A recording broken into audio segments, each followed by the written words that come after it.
పాము మరియు చీమ. ఒక పెద్ద చెట్టు మీద పొడవైన ఇంకా బలమైన పాము ఒకటి ఉండేది.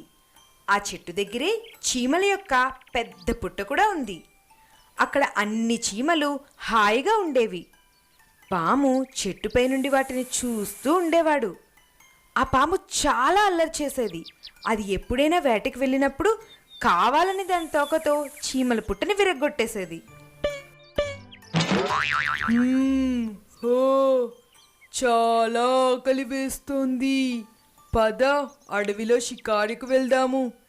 ఇంకా ఈ చీమల్ని కూడా చాలా రోజుల నుంచి ఏడిపించలేదు కదా, ఈరోజు వాటి పని పడతా. జాగ్రత్త మిత్రులారా, చూడండి, ఆ పాము ఇక్కడికే వస్తుంది. ఎవరిని వారు కాపాడుకోండి. ఈ పాము చాలా బాధలు పెడుతోంది. అది చెట్టుపై నుంచి వచ్చి మన పుట్టల్ని కూల్చేస్తుంది. ఇంకా క్షణంలో మన కష్టమంతా వృధా అవుతుంది. మనం ఏమైనా చెయ్యాలి. అవును, కానీ ఎలా? నేను ఈ పాముకి ఒక గుణపాఠం చెప్పడానికి ఉపాయం ఆలోచించా. ఏంటి ఆ ఉపాయము? మనం ఎక్కడికైనా వెళ్ళి నివసిద్దామా? లేదు, మనం ఎక్కడికి వెళ్ళినా వీడు అక్కడికి వచ్చేస్తాడు. మనం వీడికి బుద్ధి చెప్పడానికి ఇంకేమైనా చేయాలి. నేను ఆలోచిస్తానులే. పాము తిరిగి వచ్చి తన చెట్టుపై ఎక్కి కూర్చుంది. కానీ అంతకుముందే రాణి చీమ తన సేనాపతితో చెట్టుపై దాక్కుని అక్కడే ఉంది. ఎప్పుడైతే పాము విశ్రాంతి తీసుకుని మెల్లగా కళ్ళు తెరిచిందో వెంటనే చీమలు ఎర్రటి మిరపకాయలు పాము కళ్ళలోకి విసిరి పాముపై దాడి చేశాయి.